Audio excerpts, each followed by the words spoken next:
The Northern Territory is Australia's last frontier, and it takes a special kind of person to police it.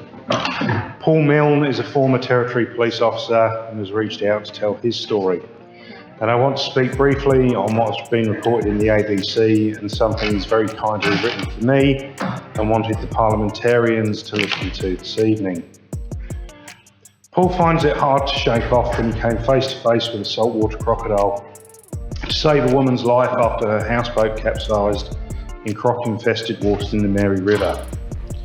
You do your job, you're robotic, you go numb, you don't worry about danger, you just do what you're trained to do.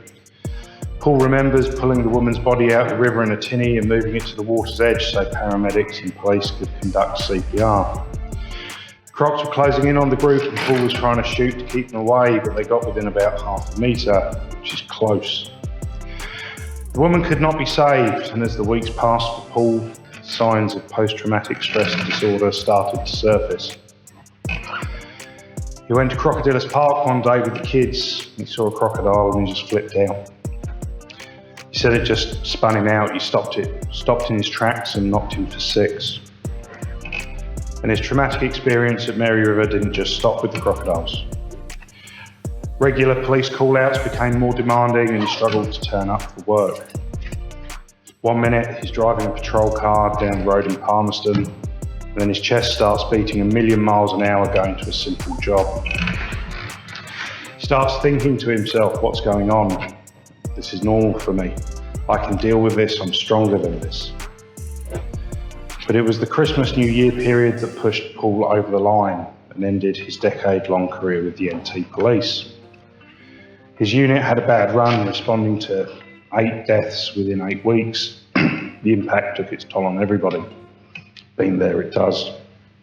And getting absolutely smashed. Every shift they'd have a death or go to a critical incident like a sexual assault or a fatal accident. In 2017, Paul was medically retired from the force because of his PTSD and moved with his family to Victoria to access specialist mental health support that he could not get in the Northern Territory. An all too common story, sadly. Paul remembers what it was like facing a mental health crisis and trying to keep face at work. You get treated differently by some of your colleagues when word of the PTSD gets out, which adds to your feelings of isolation, and there's a definite stigma about it. People can be like, oh no, he's on workers' comp, he's probably faking it, maybe it's not a real condition. It's how it's seen. So Paul is among a growing cohort of former officers calling for us to rethink how mental health is handled in the force. Officers need regular support both during and after their careers. We don't tend to talk about it. We'll have a few beers, we do that every week, and there's a pattern where we just numb it. We numb the trauma every week. We'll do it year on year, it just builds up, but then suddenly it pops. The Northern Territory Police was founded back in 1870, and never before has it seen such tragedy as far as I'm aware of losing 3 members in 3 months in over 150 years of history. It's incredibly sad. A new budget has been announced, a record budget with record funding. But as Paul points out, there's no mention of an increase of specific funding for mental health support in the police and emergency services. And Paul's question is why? Is this something that we should be budgeting for? What value are we putting on life? Do we need to ring fence this funding? We cannot turn our back on people who, once they have served our beautiful Northern Territory, need help. It's not good enough, not anymore. The outcry of grief, emotion, anger and despair can no longer be ignored. The mental health stigma is toxic. It dictates how we feel inside, but how we are supposed to think about others as well. You agonise over it, you try to ignore it, you struggle and hope and bargain, but it won't go away. When you have depression, it can be an all-consuming issue. It hides within you and rages to an audience of one.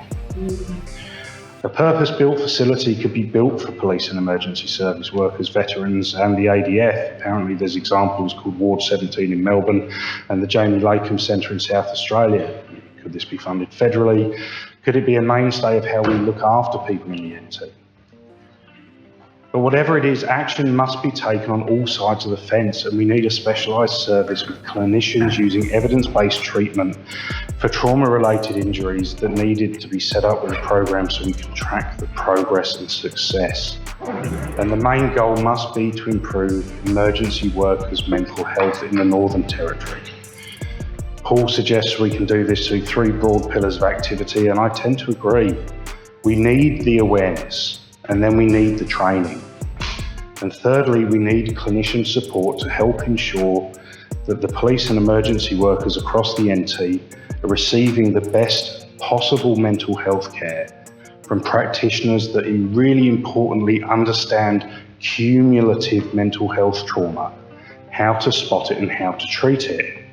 And now, whilst this may be out of the government's control, we need research that's evaluated to better understand the needs of these workers and improve the quality of treatment they receive, but proper research, not a survey monkey, not lip service.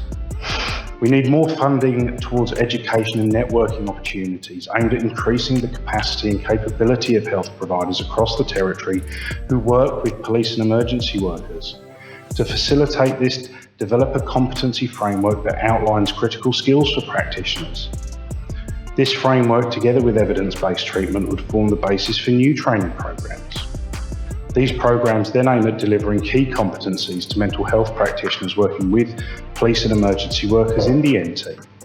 The idea is it becomes a self-fulfilling prophecy. Now, at the moment, we spend a lot of money training civilians to become the finest police in the nation. Still, we don't rehabilitate them back into the community or teach them how to deal with what they are seeing and how to adjust from seeing death and destruction one minute to normality the next.